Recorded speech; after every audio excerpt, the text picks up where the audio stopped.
What I see very common among women is one is bloating, one is water retention. The simplest exercise I would say that would help in this condition is deep diaphragmatic breathing, right? So that helps with water retention because when you have deep diaphragmatic breathing, really helping that contraction will really stimulate that deep lymphatic nodes in your stomach. Hi everyone, welcome back to the Nuchi podcast. I'm your host, Stephanie Tan.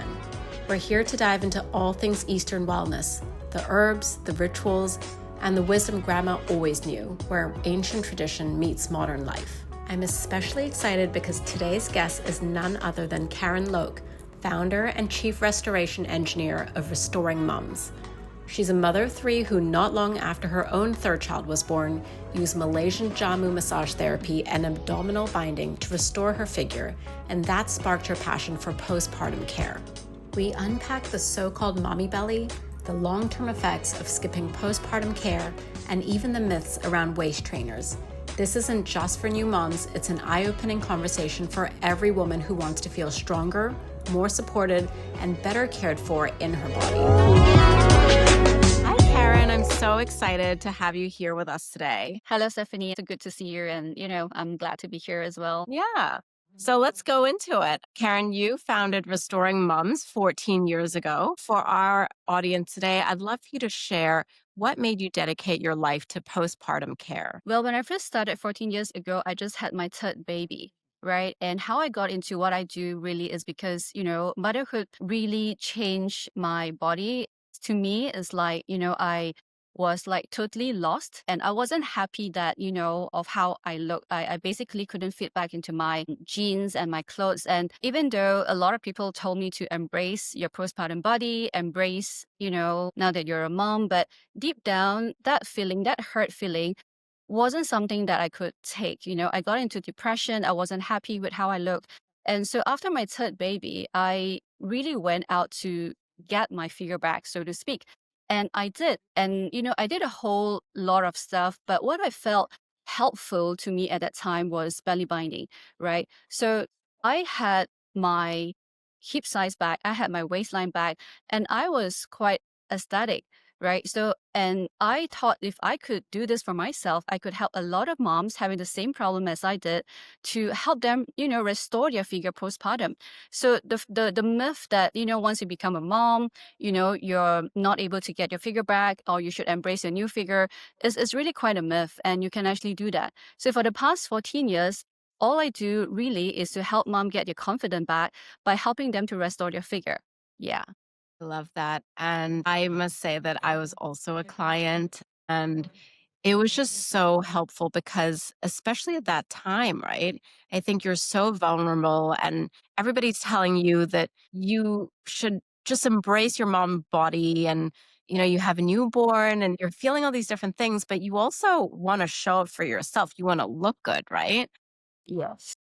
And I think that there's such a balance between taking your time, really nurturing your body. It's a balance, right? It's also like Yes. not completely bouncing back, but also sort of like nourishing and restoring that back together, right? Yeah. And when I remember trying Restoring Mums and the whole belly binding experience, I thought, well, is it just, you get bound or is it a massage? For our listeners, can you tell us a little bit more about that whole process? Yeah, so when I first started was ecstatic about what belly binding could do. So I just started as that, right? Just give a simple massage and then a belly binding. And just for reference, I wasn't massage therapy. I was an engineer by training. But what I did was I really went to a lot of places to master that technique. And what I find lacking really is that massage, that postpartum massage bit.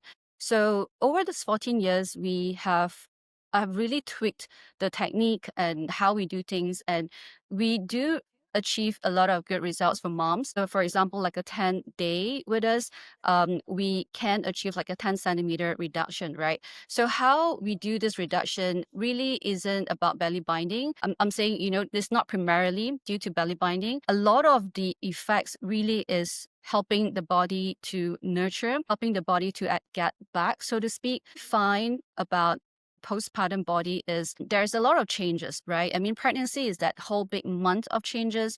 And postpartum, we're talking about 6 weeks and, sometimes it's beyond.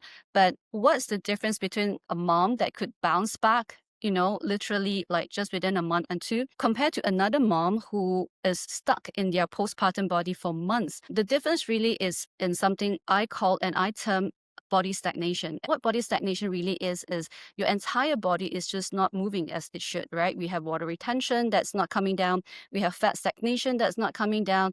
And our entire metabolism really is like, like snailing, it just doesn't move, right? And Mm. what I find helpful in massage therapy is that it really does help your body to get into a state where you transition a mom in such a high stress state into a parasympathetic mode, right? So when your body is coming down, relaxing, and I would say slimming is just like a byproduct when your body is moving as it should.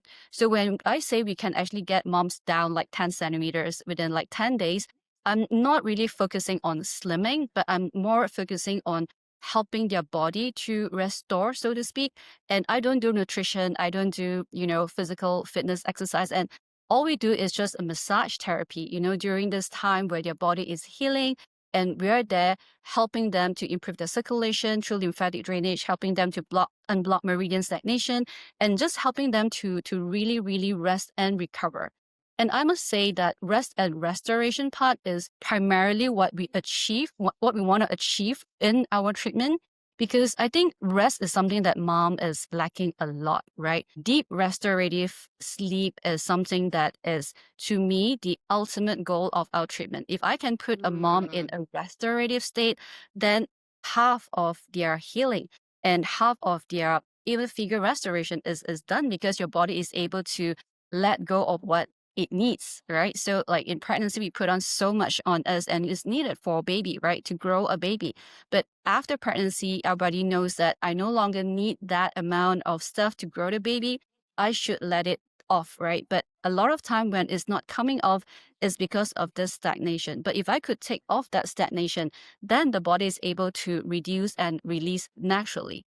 That makes a lot of sense. So, Yeah. the stagnation that you speak about, I think for Mm-hmm. those that might not be as cued into the stagnation, and, can you tell us about Mm-hmm. this and what Mm-hmm. is causing the stagnation? Right. So stagnation is primarily hormonal changes, right? So we have a lot of changes during pregnancy because of the hormones that's giving instruction of how much blood we should produce, how much water we need, the nutrition. And a lot of times the hormonal changes and the fluctuation is not able to balance itself postpartum. Also, I find primarily due to a lot of stress and a lot of stresses in postpartum.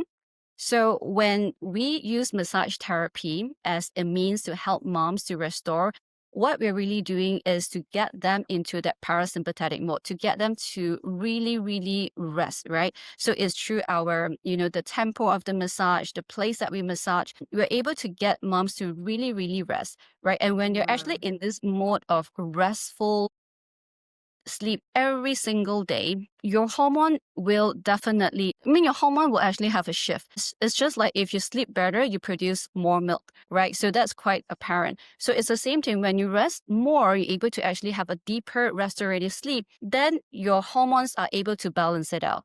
Right. So we Yeah. know touch therapy, it increases your endorphin, your serotonin, so that feel good hormones. So this is something that what I find is lacking is really that restorative sleep. So it's not just about just sleeping and amount of sleep that you have, but it's really that deep restorative sleep. For example, I have a client like 2 weeks ago. So she was wearing this aura ring, and I was asking her. So there's a basic question that I normally ask my clients: How are you sleeping? And she was saying that, yeah, I'm sleeping fine, right? But within that 10 sessions that we actually had, her aura ring really recorded a really deep quality sleep. This is what I meant, to get them into this deep quality sleep. And she's losing her water, like 300-400 grams a day. And so her weight is coming down because her water is coming down. And so all this restorative takes place when we're able to get into that deep restorative sleep. Yeah. So that Okay. body stagnation is again, helping moms to manually, mechanically break down stagnation in your body. And I'm also referring to like meridian stagnation. When we massage a place and we know that this is painful, this is a very tight area, we will actually use that massage strokes and technique to help them to unblock that stagnation. So if you're imagining a river, right? So if the river, the water is flowing and draining well, your entire ecosystem is flourishing, right? Your plants, your water, your fishes, they're all flourishing. But if you have a big log that falls in between the river, you have a stagnation. Your river, your water can't move as it should, and you have a stagnation, a pool of water there where the mold will grow, and your ecosystem is not flourishing. So if I remove that log, right, if I remove that stagnation, things are starting to flow again, right? And then you have an improved ecosystem. Body is similar as well, whether is it your fascia, whether is it your blood circulation, whether is it your lymphatic circulation. If it's blocked, if it's not flowing as it should, then that part is a stagnation. So for me, we do it through manual manipulation of your tissues and stuff. And Yeah. Karen, I know that you have developed this through a Jamu-based care. So can you tell us a little bit about what Jamu is? Where does it come from? And how you've incorporated it into your Right. practices? Right. So I got a lot of inspiration through the Malay community because I'm Malaysian, right? So I know about how they have this period called pantang, which in Chinese, right, we have a period of confinement where moms are rested. Well, we take care of them, we feed them with good nutrition, we help them take care of the baby. So the Malay community also have a period of confinement for 40 days. They also have nutrition, they also have care for the mom and for the baby. One very interesting thing that they do during this confinement period is a massage care, right? A set of routine that they do for the moms. And the word jamu in the Malay language simply means herbs. So just like in TCM, we have our Chinese herbs, Malay also have their own set of herbs, right, for use for health or even for postpartum. So jamu is referencing to that herbal care that they use in postpartum. It's just that currently, I think jamu is very famous. It's popularized in Singapore. A lot of people say, oh, I want a jamu treatment. I want jamu care. But what it really is just herbal care, right? They use a lot of herbs to Yeah. put on the body, to use for a scrub, to use for a vaginal steam. So jamu care really is just a term that is popularized.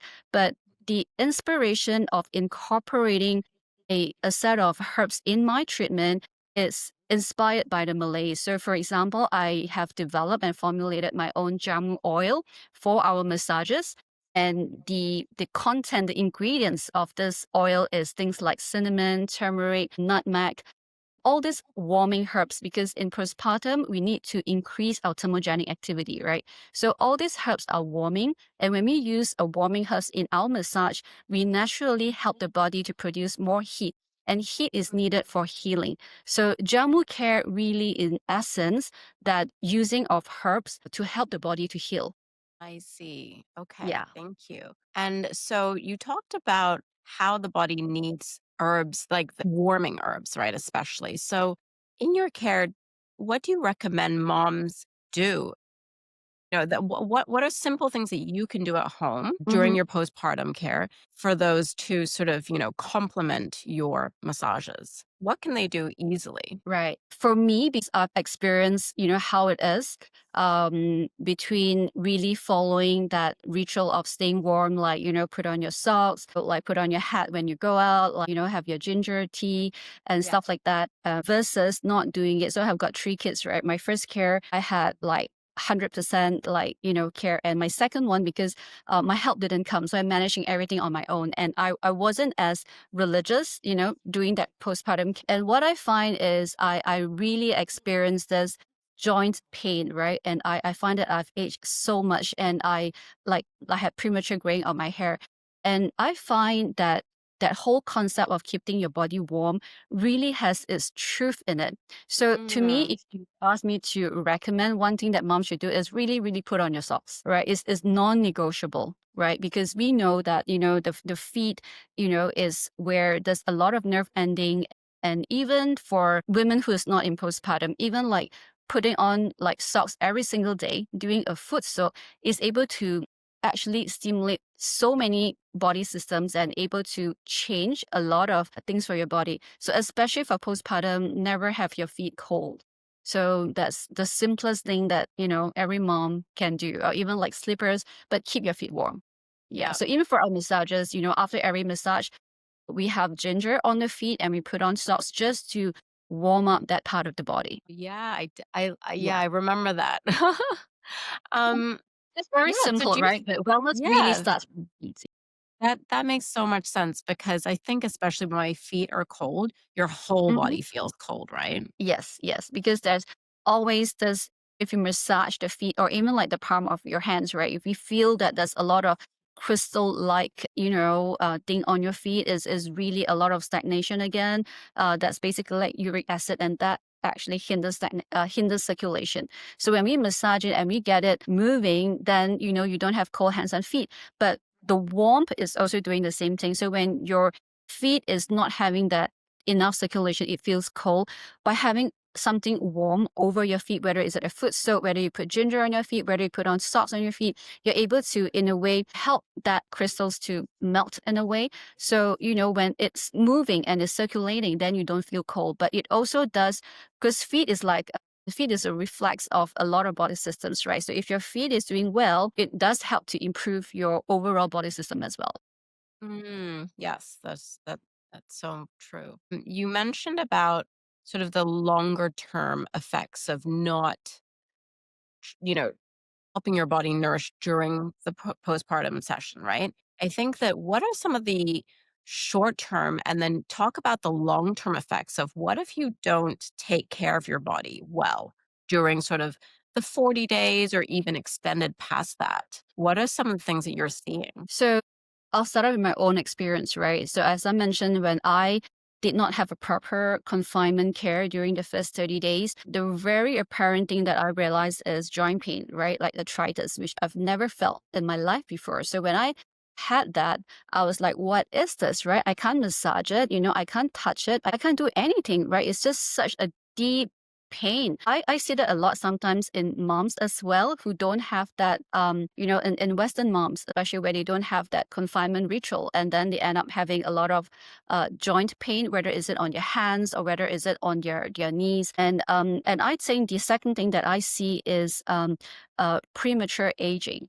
Right. So I had this mentor in Malaysia. She's a Malay woman in her 70s, and she looks amazing. Right. She doesn't look a single day of 70.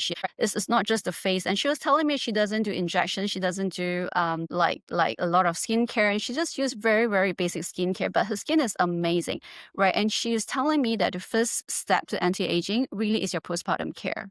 So if you take care of yourself well in postpartum, it really does help a woman in terms of, again, is hormonal changes, right? It does help a woman in terms of how quickly you will age, because pregnancy, motherhood, breastfeeding takes a lot from us. So if we don't feed it back, right? If we don't nurture ourselves, then there's a whole lot of it is taken out, of our system. So supplementing it, taking care of ourselves, all these are really important if we are really talking long terms, right? Not just aesthetically, but even in our body function, whether is it going to menopause and whether for, how we develop aches and pains. So if like so I tell my clients a lot. So if you have like a pregnancy pain, don't allow it to come into postpartum, because a lot of that would go in like back pain if it's not resolved during that postpartum period. Sometimes it just goes into past that period, right? It goes into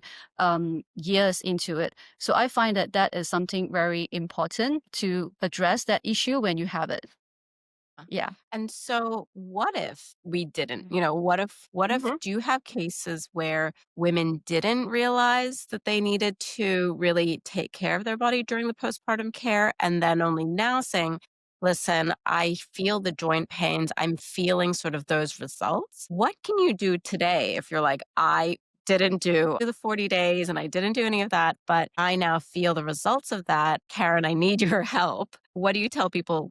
today? I feel you still can resolve it. I mean, I'm a big fan of TCM. So my advice is always go see a TCM, have it checked to see what you are deficient, because every mom is different, right? So have your body checked, know, what you're lacking, what you're deficient, and then get them to recommend what you need to do, right? So if your body is in such a constituent, this is not something that you need to take, then follow it. I always believe there isn't like a date end to it. So if you miss that period, doesn't matter, right? You longer time. So if you could do it in 13 days during postpartum to fix something, if you miss that window, so to speak, you always have another window. I always believe in resolution. There's always a solution if you're seeking for it. So even if it takes you 60 days or even like 90 days, you're still able to fix your body back. So, don't get that hope, or rather that feeling that, oh, I missed this, right? So, and that's why I'm having this. No, I always think that, you always are able to get a resolution even past postpartum.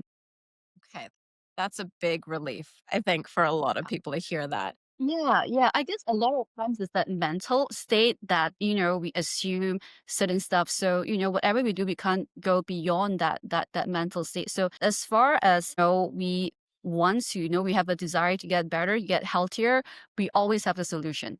Yeah. But just keep Mm, seeking, right? So I guess every mom is different. And I always believe there's always a solution for everyone, whether it's aesthetically or whether it's our own, internal health, there's always a way to fix it. Yeah. okay, that's good to Yeah. know. I think Yeah. last time we sat down, we talked about the mommy belly. I think that Mhm. everybody, including myself, I think Mhm. when I look down on my stomach, I'm like, this is just not the same. Yeah. And Yeah. the makeup, like, I mean, I'm back to my Mhm. weight, right, pre-pregnancy, but the Mhm. whole makeup, and then now I'm like, "Okay, I need to wear the high-waisted, you know, bikinis and things like that." What is the tell me a little bit about, like, what do you think about the mummy belly? What is there to, like, help me out? And because it's not just clearly about working out and eating well, and I think that you had a lot more to talk about this, so I would love to share that with our listeners today. Yeah, so this mommy tummy is really interesting, right? So when women talk about having a mommy tummy, the common perception is that I'm just having a lot of fats, right? And through the experience that we have, this past more than a decade, I realized that there's a pattern in the types of tummy that we see. And I have now categorized it into, something I called and I've coined a tummy system, right? A tummy shape. So there's 5 tummy shape that I've actually categorized. So over this more than a decade of seeing thousands and thousands of mommy, there is a pattern of, if so for example, your entire tummy, if I have 4 quadrants, right? The top, the left, the right, and the left. So if you have something that is on the top quadrant above your navel, if you are really have this protrusion on the upper belly, that is mostly gas, all right? That's not fats, all right? So you're bloated and you feel that, you just, no matter, what you do, with exercise, I'm just constantly bloated. And this is very, very common among moms. So bloatedness occurs on the upper quadrant of your belly, right? And if you have a really rounded tummy and you can see it at the sides, the left and the right, that is usually water retention. And we see that a lot among moms as well, where the water is just not draining, right? So their hands and feet may not have water retention, but the tummy is just like a balloon, So that is not fats. That's again water retention, right? And fat stomach, right? Fat, how do you determine, right? So adipose tummy is something that you can pinch, and it usually goes all the way to your lower back as well. So if your lower back has this thick layer of fats, chances are you have a belly that has quite a thick layer of fats as well, and something you can pinch at the sides, right? And the fourth one is I call a loose tummy, which is due to either diastasis, recti, Mm. or a very loose rectus. But there's also a misconception of moms right now that, oh, I have a 2 finger, I have a 3 finger, want to get it back. But I must say there is a difference that not all moms with 2 finger have this size of tummy. Tummy could be perfectly flat and they have 2 finger separation. But another mom could also have a 2 finger separation and they could have a tummy that looks 3 months pregnant. So Diastasis does not mean that you have zero, or rather you have like zero, not zero, I would say like a finger or two. It does not determine the size of your tummy, because you have the transverse muscle and you also have how loose your rectus, how lax your rectus is. So it's not really an accurate measurement of a tummy size, right? So and the fifth one is a combination, which is common. So, like for example, a C-section mom, for example, they are usually very, very bloated, and bloatedness also occurs with moms that has very loose tummy, for example. So if a client comes in, so it's not just postpartum, right? So someone could be years in postpartum.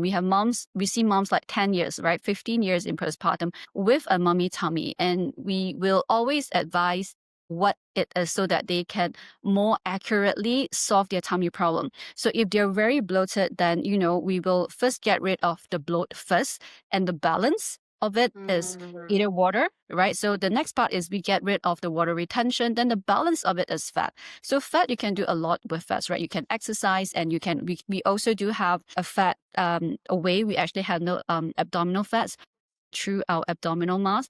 So if someone who is very fit, right, they go to the gym a lot, but they find that, no matter what I do, I still can't get rid of my tummy. Chances are they may be very bloated and they may have a lot of water retention. So that has got to go before you target the fat system. And the water retention part is really through the massage, right? And the warming of Yes. the herbs. Okay. Yes. So after like a single massage, a tummy could be a size like a 3 months pregnant, size. And after a massage therapy, once we drain it, it could be perfectly flat, for example. Or if you have fats, then, you do have how, that protrusion or fat protrusion, but that is a very quick relief with massage therapy, because we are really engaging the deep lymphatics, not just the surface lymphatic. So it could be a very, very effective way to relieve that abdominal water retention through massage therapy. I mean, you can do it through a lot of diuretic, supplementation, fitness, but I do find that the quickest way to relieve bloat and water retention is through massage therapy. Yeah, Okay. That makes a lot of yeah, sense. yeah. And I think that, we, in sort of these Eastern practices, we talk a lot about it takes time, right? It's a balance between you need to invest, right?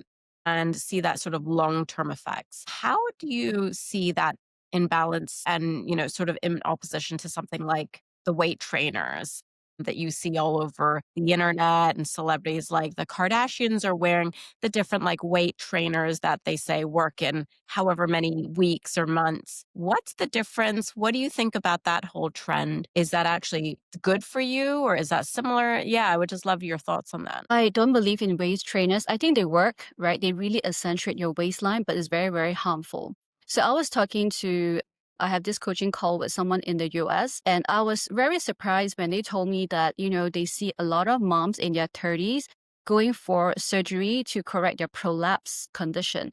And that is very alarming, right? Because in traditional Malay care, why they do belly binding. So contrary to the name belly binding, it's not really just wrapping, the midsection, the torso.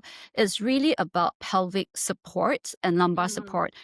So traditionally, a lot of care is put into preventing prolapse, because women, in the 15th century, they do a lot of farming, right? They have like a dozen of kids, and after they have their babies, they put their babies carrier and they go to the farm and work.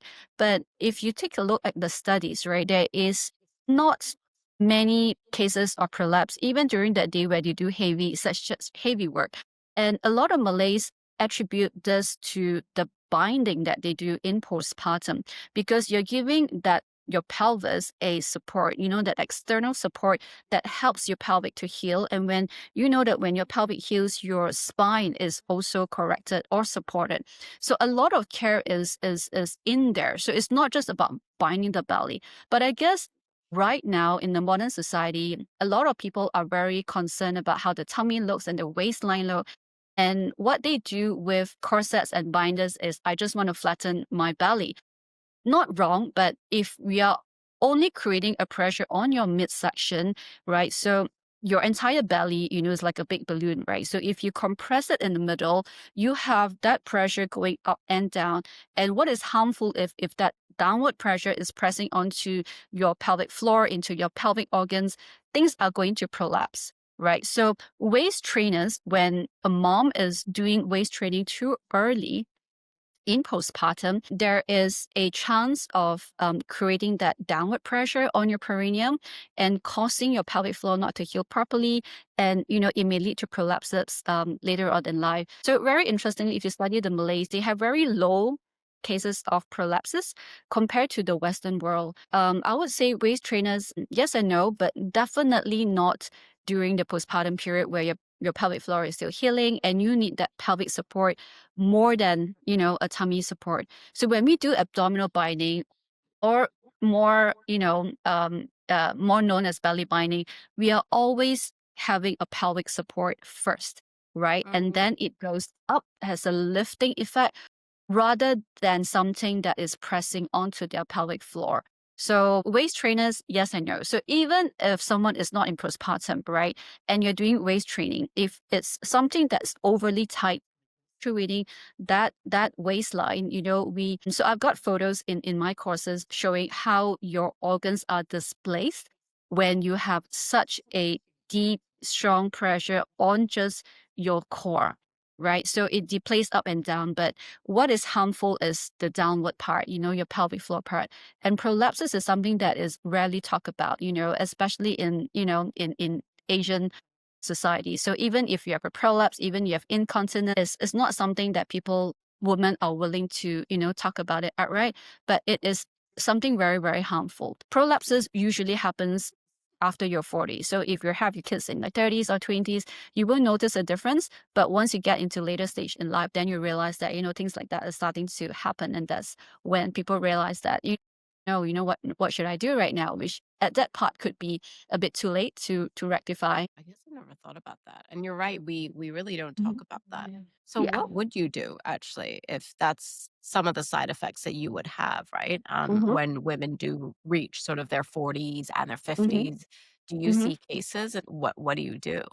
For me, yes, we do have like moms like having their second child or their third child coming to us and tell us that I have incontinence problem. Can I do binding? The way we do it is really through massage therapy and abdominal binding, and I do see improvement in the situation. We have one of the really apparent result that we see is this mom. She had 3 kids and she had training sessions with us. And by the third week, she was telling us that my condition actually has improved. We never have any pelvic manual manipulation, right? We just do bodily massage. But when we do a correct abdominal binding, it's supporting the pelvis.